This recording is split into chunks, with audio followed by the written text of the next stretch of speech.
Meus irmãos, minhas irmãs, boa tarde. É realmente com muita alegria que nós retornamos às atividades normais da doutrina e, sobretudo, hoje que foi programado um trabalho, uma palestra sobre o codificador, homenagem, considerações a respeito da figura do inominável codificador Allan Kardec. Naturalmente, para mim, quando se trata de palestras sobre a doutrina espírita, e especialmente a respeito de Hippolyte Léon Denisard Rivail, a gente tem sempre novidade, ou seja, quando nós lemos mais alguma coisa a respeito da figura de Allan Kardec, não tem, mesmo que seja o mesmo livro, e em se tratando de biografia, alguns autores trabalham numa direção, outras noutra, e hoje me retive mais verificando a figura do professor Rivel, a figura do aluno de Pestalozzi, analisando alguns aspectos importantes para as nossas vidas, sobretudo para os pais, que ainda estão trabalhando com os filhos a respeito da educação. E aí me deparei com várias informações que às vezes a gente lê e não registra.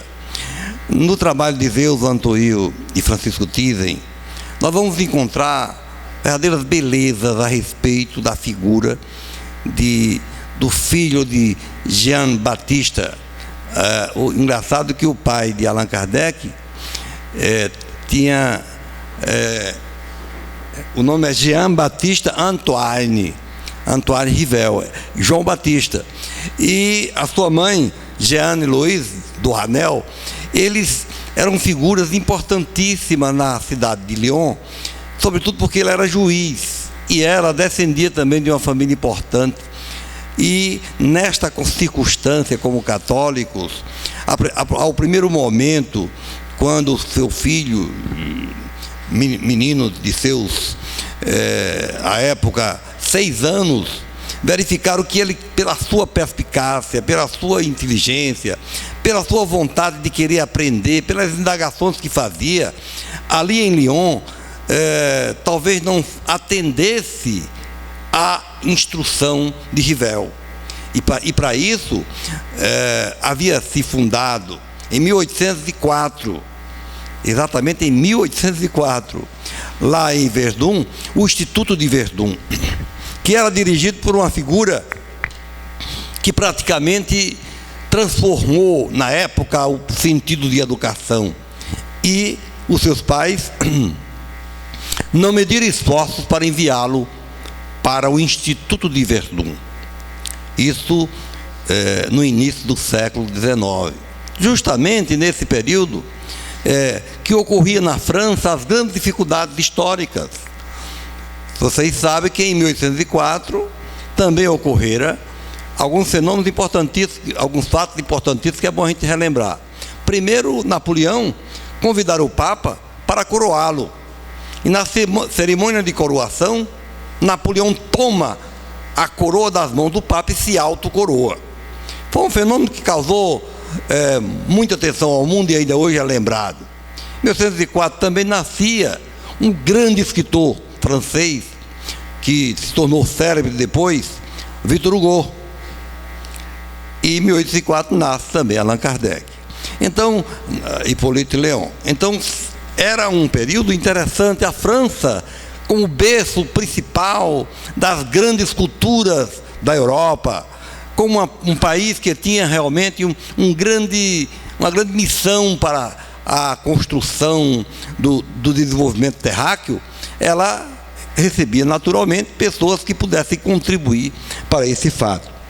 Então, levado para Verdun, Rivail, ele foi estudar lá no Instituto e, naturalmente, para ser mais fiel à informação, o nome de Pestalozzi é Joan Keith Henrique Pestalozzi, cujo prestígio toda a Europa conhecia. Lá o ensino era diferenciado. Os alunos, eles tinham religiões diferentes. Os católicos recebiam orientação católica do padre designado. Os protestantes recebiam orientação dos pastores protestantes, quer calvinistas ou luteristas, mas na verdade o que interessava é que que Pestalozzi não deixava que ocorresse por ele próprio qualquer querelas religiosas lá dentro do instituto. Respeitava o pensamento e a fé de cada aluno. A educação, a instrução era feita de tal maneira que tentasse os professores fazer por onde o aluno buscasse a resposta, diferentemente daquela pedagogia que nós tivemos nesse momento, que tivemos há pouco tempo, que nós tínhamos que decorar. Então, era um processo voltado para a infância, para a criança, a fim de que ele procurasse intuitivamente a resposta. E assim, naturalmente, o valor do conhecimento também era do aluno. Daí porque o professor Pestalozzi facilitava para que os alunos que se destacavam pudessem, mais tarde, ser o que ele chamava de submestres, ou mestres, para quê? Para transferir aos alunos que não tinham aprendido as lições corretamente, transferir o conhecimento que eles tinham. Ele não substituía o professor, mas facilitava com que eles ensinassem ao colega, ao aluno. Ainda hoje, a gente vê aos alunos que fazem preparação para curso vestibular, aqueles alunos mais adiantados, em alguma disciplina, ensinam os assuntos que sabem e naturalmente recebem as lições dos outros alunos que não sabem aquela matéria, mas sabem a matéria que tem mais preferência. Com isto, o que é que acontecia? Fazia com que os alunos se estimulassem mais, aprender, e também, quem sabe, alçar amanhã a lição de submestre e de mestre. Era um caminho natural que Pestalozzi se endereçava, justamente para criar uma nova metodologia. Outro ponto importante que eles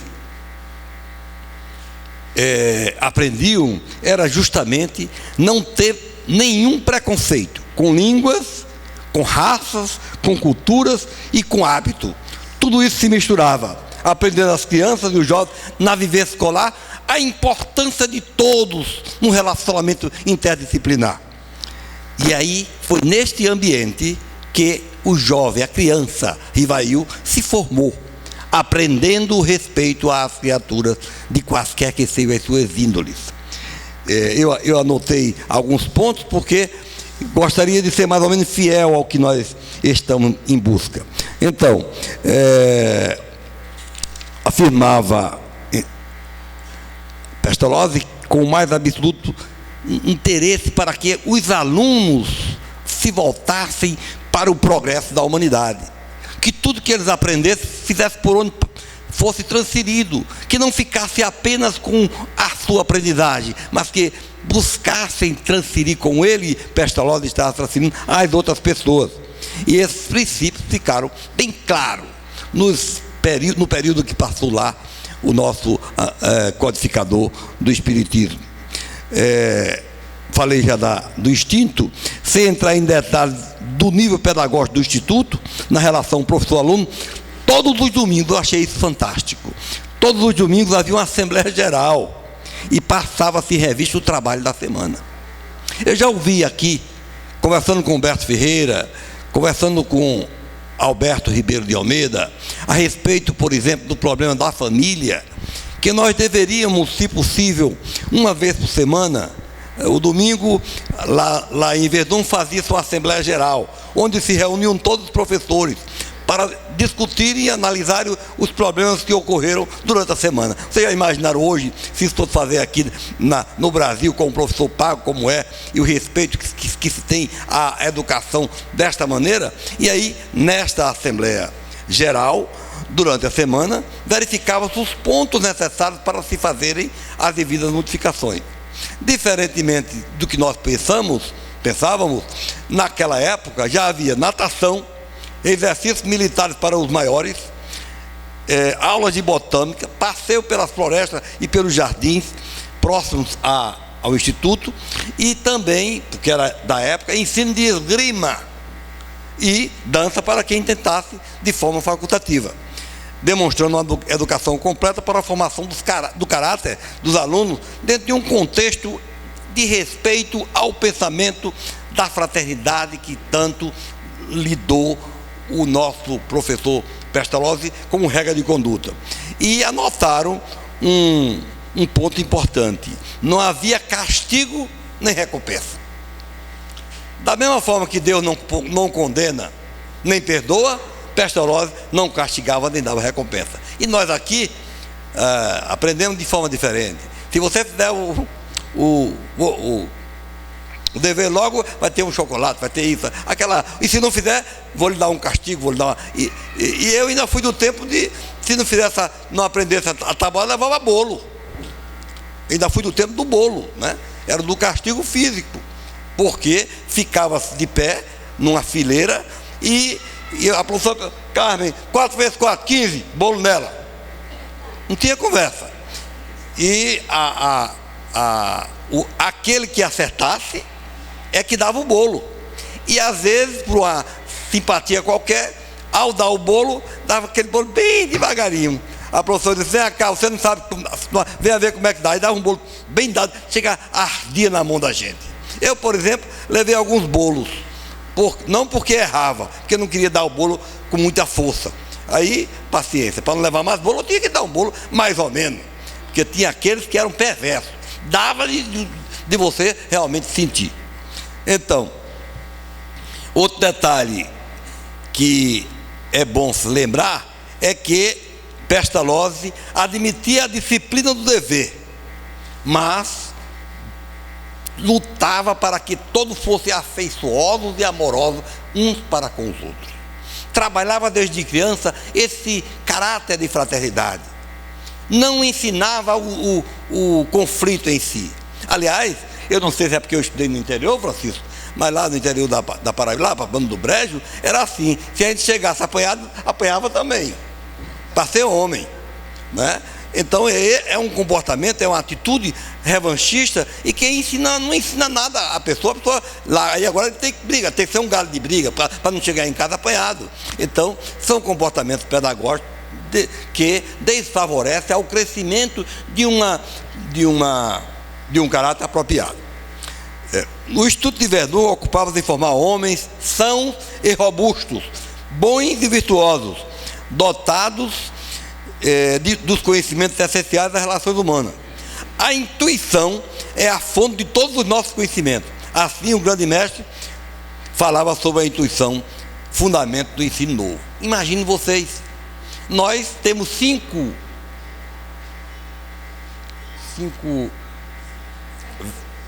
sentidos, né? 5 sentidos. E há quem diga que o 6º sentido é o quê? A intuição.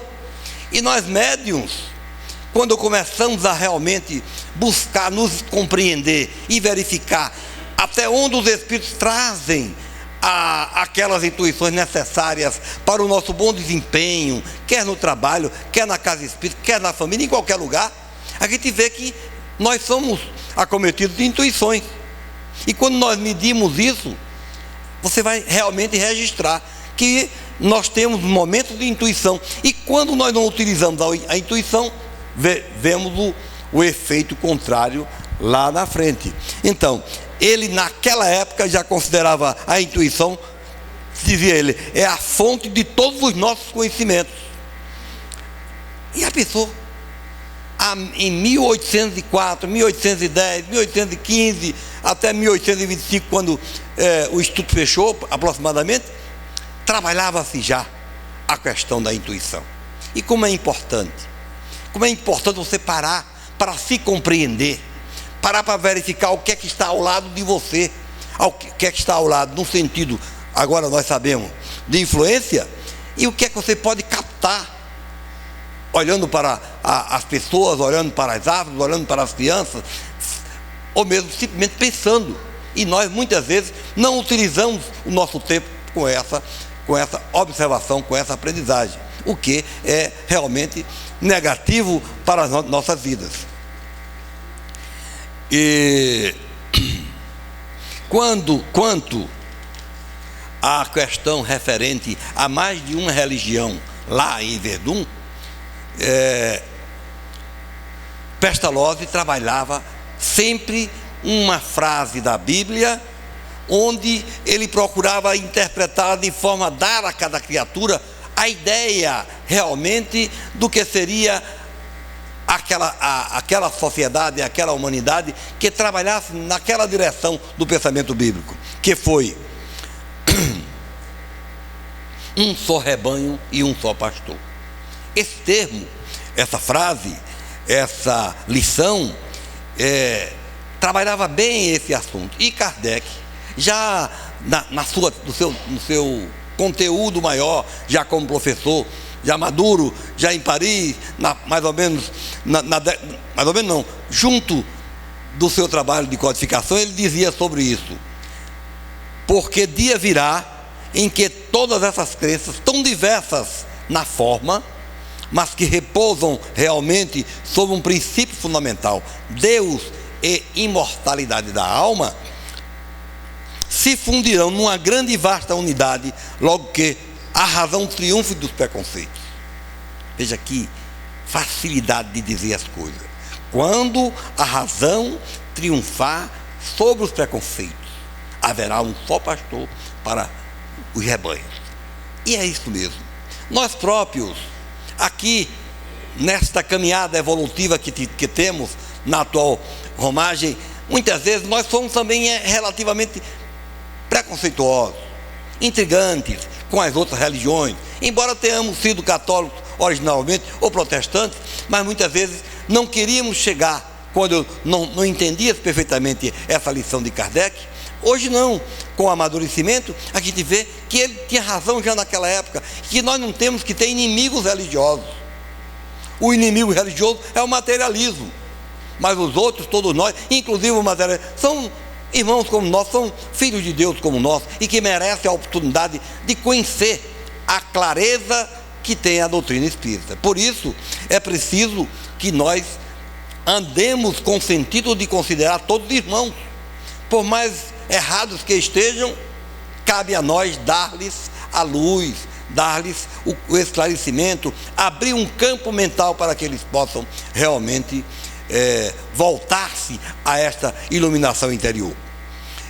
E mais na frente, já numa das suas últimas obras, Kardec disse, em 1868, a unidade se fará em religião, como já tende a fazer socialmente, politicamente, comercialmente, pela queda das barreiras que separavam os povos, naquela época já falava disso, pela civilização dos costumes, dos usos da linguagem, a fim de chegarem a esta unidade, as religiões terão que se encontrar num terreno neutro, se bem que é comum a todos.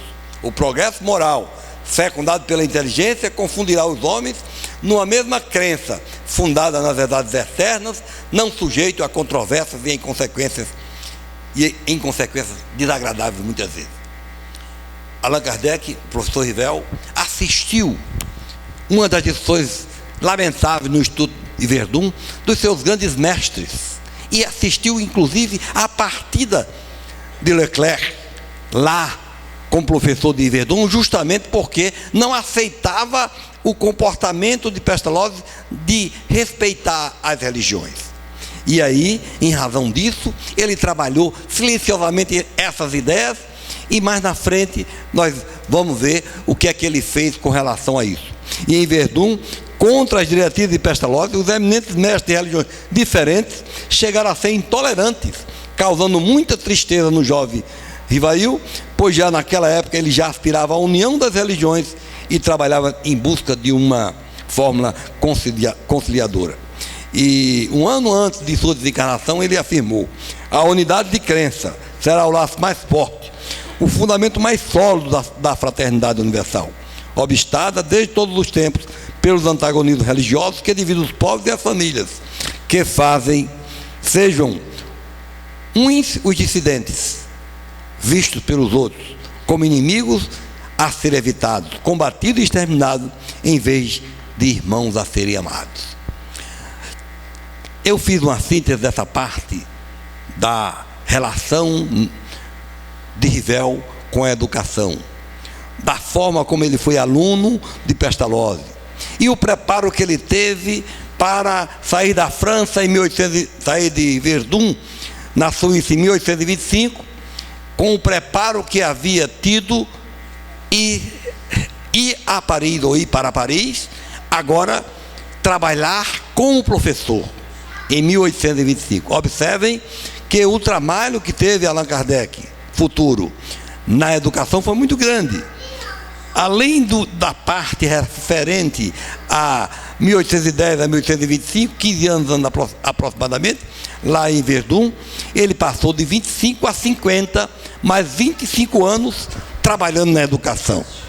Quer como professor, quer como escritor, quer como participante de atividades com seu tio naquela sociedade que não teve muito êxito, mas sempre voltada à educação, escrevendo livros, ensinando as mães a fazerem os seus deveres de casa. Tem coisa mais triste, por exemplo, do que hoje, com essa modernidade, muitas vezes as mães que tiveram um tipo de ensino, agora os filhos têm outro tipo de ensino e chegam em casa pedindo para ensinar, as mães não sabem. Tem que botar um reforço, tem que pagar um reforço. Às vezes paga a escola, que é cara, e ainda tem que pagar um reforço, porque tem um esforço muito grande que os alunos fazem que não estudam. É o esforço, iPhone, iPad, etc., né? Computador, videogame, tudo isso retirando a criança, retirando o jovem de uma vida mais saudável. Outro dia, só para fazer esse parênteses, eu entrava no elevador, estava vindo da feira com uma graviola grande, uma graviola bonita, e aí a graviola que eu tinha que sustentar com as duas mãos, tinha uns 4 quilos, porque ela tem aquelas coisinhas. Aí eu entrei no elevador do hotel, do Colégio Gel, de meia, assim, rapazes de meninotes, assim, 12, 13 anos. Eu perguntei, que é isso aqui? Oxe, não é uma jaca? 13 anos de idade, não sabia diferenciar uma graviola de uma jaca. É algo assim impressionante. Isso aconteceu comigo não faz muito tempo, não. No meu, faz uns 2 ou 3 anos, aqui em João Pessoa, ali na Avenida Meira Lima, não foi no Japão, não. Foi em João Pessoa. Então, essa maneira de vivermos fora da realidade cria algumas dificuldades.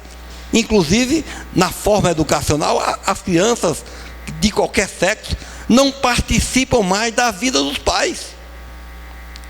Eu tenho visitado algumas pessoas e recebido algumas visitas num período que eu passei mais convalescente, e cheguei em alguns lugares, só para continuar nesse exemplo, e aí os meninos assim, 12, 13, 14 anos aproximadamente, passavam uns 40 minutos, 1 hora conversando com as pessoas, e a gente via aquele movimento de porta abre, porta sai, porta, mas não dava boa tarde, não dava bom dia, não dava boa nada. O negócio dele era aquela coisa lá dentro do quarto, para a cozinha, para o banheiro, e não, era como se nós fôssemos extraterrestres.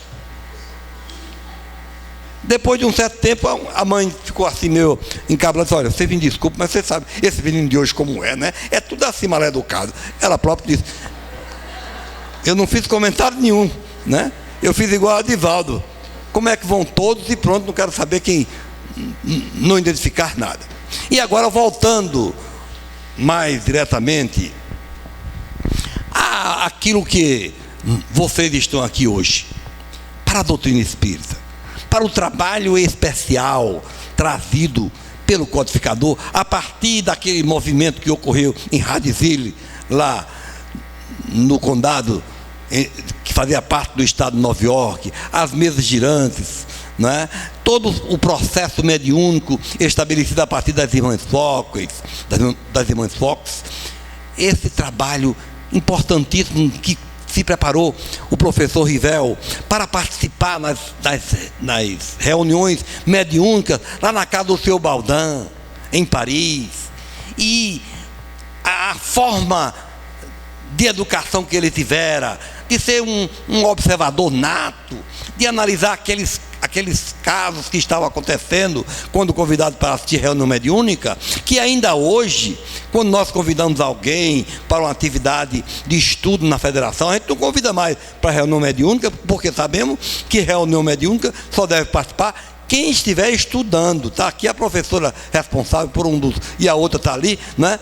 Tem um estudo de mediunidade específico, né? E aí não é para ir para reunião mediúnica, não. É para ir assistir, primeiro ler, estudar a teoria da mediunidade, compreender o que é fluido, o que é influência, o que não é, o tipo de mediunidade, o que é espírito, como é que ele se apresenta, esses detalhes você tem que saber para depois se encontrar participar de um processo de desenvolvimento, que é diferente da minha época, que a gente chegava, falava, bora para a mesa logo, e é para incorporar, né? Incorpore, né? Era praticamente comandado, né? E às vezes por animismo a pessoa incorporava, fazia lá aqueles bochechos, aquelas coisas, como se estivesse desenvolvendo a mediunidade. Nós sabemos que espiritismo é uma doutrina séria, é uma doutrina que vem com o objetivo de transformar o ser humano, de melhorar sua alma, preparar para quando for espírito, ter uma oportunidade melhorada lá no mundo espiritual, e não para solucionar problemas imediatos. Então, nesta participação que tiveram o professor Rivail, nas reuniões mediúnicas iniciais, quer na casa do senhor Baldan, quer também participando com a médium Madame Colinan, que teve grandes participações, ele começara a entender que havia algo mais do que aquelas batidas nas mesas, do que aquelas palavras daquelas adolescentes de 14, 15 anos. E observem que àquela época participaram da atividade da formação, da codificação, não foram médios velhotes como nós, não. Foram crianças, adolescentes, justamente porque não se tinha ainda uma formação, um critério para essa participação. E as meninas Margarete e outras demonstravam mediunidade. O seu Baldan aproveitou e começou o trabalho, e justamente nesse trabalho é que Allan Kardec foi convidado, assistiu, verificou os fenômenos, e como era bom observador e tinha um caráter, vamos dizer assim, de cientista, começou a fazer verificações, e passaram-lhes vários cadernos anotados de outros países mais próximos, em línguas diferentes. E como ele tinha a faculdade, ele tinha facilidade de aprendizado e tinha aprendido várias línguas, começou a verificar o que vinha da Alemanha, o que vinha da Espanha, até o que foi enviado do Brasil. As observações de Luiz Olímpio Teles de Menezes, aqui da Bahia, que em 1865 criou um centro espírita, e em 69 já tinha um jornal, o Eco de Além Túmulo. Então, deste trabalho, este professor verificou realmente a importância dessas novas ideias, e ali se organizou durante 3 ou 4 anos para finalmente, no dia 18 de abril de 1857, lançar o Livro dos Espíritos. Não foi o livro de Revel, não foi o Livro dos Espíritos. A primeira separação que devemos anotar é que ele não personificou a mensagem. A mensagem era deles, daqueles que viveram antes, daqueles que tiveram várias experiências, dos espíritos guias da humanidade. Esses espíritos, sim, tinham capacidade de responder a perguntas tão profundas quanto aquelas que foram feitas ao codificador. E ele também, preparado que estava, tanto culturalmente como historicamente, no sentido das encarnações que havia tido, ele fazia as perguntas apropriadas para o assunto que queria que fosse respondido. Ele não colocava uma palavra a mais. Tem-se tentado, inclusive, mudar as traduções e tudo, mas sobretudo o livro, na primeira edição eu tenho, de 501 perguntas e respostas, a gente vê realmente que naquela época os conhecimentos que se tinham, ele fizera as perguntas apropriadas, para depois ir à segunda edição completa em 1860. Mas o que nós queremos destacar hoje, considerando a grandiosidade do espírito do nosso codificador, foi a capacidade que ele teve de conseguir em 5 obras resumir o conhecimento universal, deixar para a humanidade em filosofia as perguntas apropriadas a que você possa fazer de quaisquer que seja a sua religião, a partir de Deus até do outro lado da vida, as esperanças e consolações. O que você queira dentro do livro do Espírito. É um livro que eu não consigo deixá-lo de ler diariamente quase. Primeiro porque eu tenho atividade terça e quarta, que é atividade mediúnica, que a gente tem que fazer alguma leitura. Segundo, porque eu faço o culto evangélico do lar com o livro dos Espíritos do Evangelho. E também com o livro de Joana de Ângeles, Lampadaria Espírita. A mente está quase falhando, Givilda. Mas, dentro desse raciocínio de estudo, a gente observa. E eu faço com meus filhos, sobretudo as filhas, são muito exigentes. O povo exigente total da mulher, não tem jeito não. Eu tenho 3 lá em casa, 4 com a mulher, e às vezes elas próprias, até a Fabiana, que é casada, vem fazer o culto conosco. E aí, mas durante e depois do culto, há as perguntas, aquelas perguntas que o livro dos Espíritos faz umas respostas concisas, mas aí eles querem a complementação. Mas é lindo quando você realmente apreende o ensino, apreende a lição, aprende o que é que os Espíritos queriam dizer, o que é que Kardec queria perguntar, e a gente fica leve ao compreender. Tem coisa melhor do que você saber se conduzir frente aos problemas que se nos apresenta no dia a dia. Quem é que não tem problema? E a doutrina espírita nos ensina a enfrentá-los. A gente enfrenta e vence. E sabemos, segundo André Luiz, que terminado um problema, prepare-se para outro. Porque aqui é o local da solução dos problemas, até que nós cheguemos à evolução suficiente para não poder mais, para não ter mais necessidade da reencarnação. Portanto, eu estive em Paris no dia que nós estávamos completando 100 anos, 2004, 200 anos do nascimento de Allan Kardec. Houve um congresso e nós estávamos lá. E tivemos a felicidade de ir visitar o local onde fora lançado o Livro dos Espíritos. É uma coisa simples, é um palácio chamado Palácio Real, Palais Real, e várias colunas grandes, não é? E naquele local específico onde foi lançado às 19 horas e alguns minutos, 19h30 minutos, lá em Paris, o Livro dos Espíritos. Segundo Cláudia Beaumartin, havia aproximadamente umas 40 pessoas no lançamento do Livro dos Espíritos. E 40 pessoas, em 1857, no lançamento de uma obra que era relativamente proibida, ou que não, poderia ser não bem compreendida, é gente demais.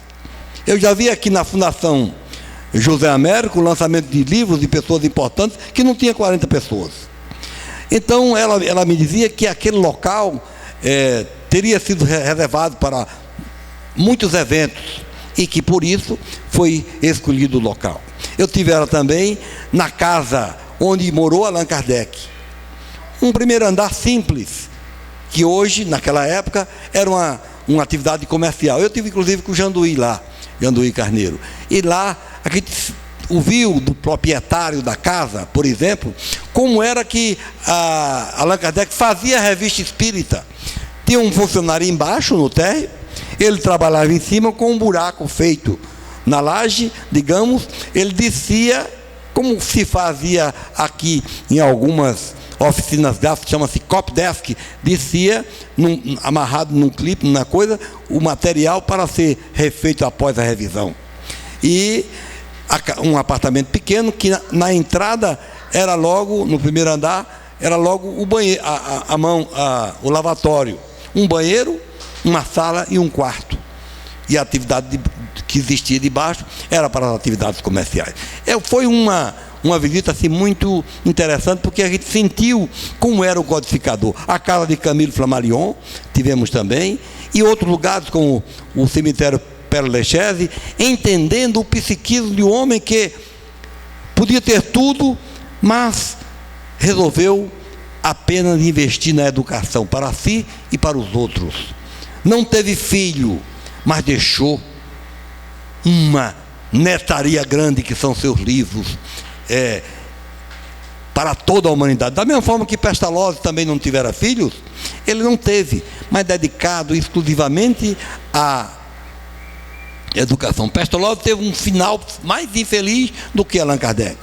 Nós tivemos lá, eu, Giseudo e mais algumas pessoas, lá no Instituto de Verdun, e a mesa que servira de apoio teria sido vendido há pouco tempo, porque para comer leite que precisava, coisas assim, ele passou dificuldades extremas no final de sua vida e morreu realmente sem muito apoio. Kardec, diferentemente, como professor, adquiriu pelo menos o mínimo necessário para a sua sobrevivência, e os livros que fizera, todos os outros, foram feitos com as suas próprias expensas e distribuídos. E naquela época, muitos manuscritos eram feitos à mão mesmo, porque não tinha máquina, nem hoje computador para se fazer. Então foi realmente um espírito dedicado ao ensino, dedicado à educação, dedicado à formação do caráter, e traz a doutrina dos espíritos, que é verdadeira luz para toda a humanidade. Eu sei que, se não for esta doutrina, vocês não estariam me ouvindo aqui, nem eu estava tendo o prazer de falar para vocês. Pela pressão espiritual que sofrera na juventude, pelo processo difícil a que me submeti, mas ao mesmo tempo tive a graça de conhecer a Federação Espírita e receber a ajuda espiritual, transformando a minha vida de desatinos praticados com a mediunidade não desenvolvida para as bênçãos do equilíbrio que a doutrina espírita nos faz. E assim, depois desses 45 anos de luta, né, em prol desta casa e da causa, a gente sente a beleza do que é realmente compreender o esforço que fizeram o codificador e tantos outros grandes líderes do movimento espírita mundial, para compreender inclusive aquela frase de Camille Flammarion no túmulo de Allan Kardec, chamando-o de que ele era portador de bom senso, o bom senso encarnado. Realmente, a gente só sabe isso quando começa a adentrar melhor nas informações escritas a respeito, não só aquelas de André Murrer e de outros dos seus biógrafos, mas sobretudo esse trabalho de Thyssen, que são 3 volumes, que estuda detalhadamente, ponto por ponto, analisa alguns aspectos que eles próprios não acreditam que tivesse acontecido, e a gente chega à conclusão, por nós próprios, de que se tratava do espírito de Escol, preparado para a terceira consolação, preparado para cumprir a promessa de Jesus, que mandaria um consolador, preparado para abrir um farol para a humanidade que estava totalmente emudecida e esquecida, completamente materialista, envolvida em crimes, em guerras, em poderio de reinos, de condes e de barões, que na verdade aumentava só o egoísmo e a vaidade das criaturas. Voltou-se sim para trabalhar a nova educação ético-moral. E essa educação ética-moral é uma educação permanente. Independe de país, de raça, etc. Depende apenas do interesse de cada um de nós em crescermos e evoluirmos em direção ao alto. Considerando que existe aqui uma jovem muito entusiasmada, querendo dar uns anúncios sobre um chá. Eu quero agradecer a vocês a atenção, muita paz, que Jesus nos abençoe.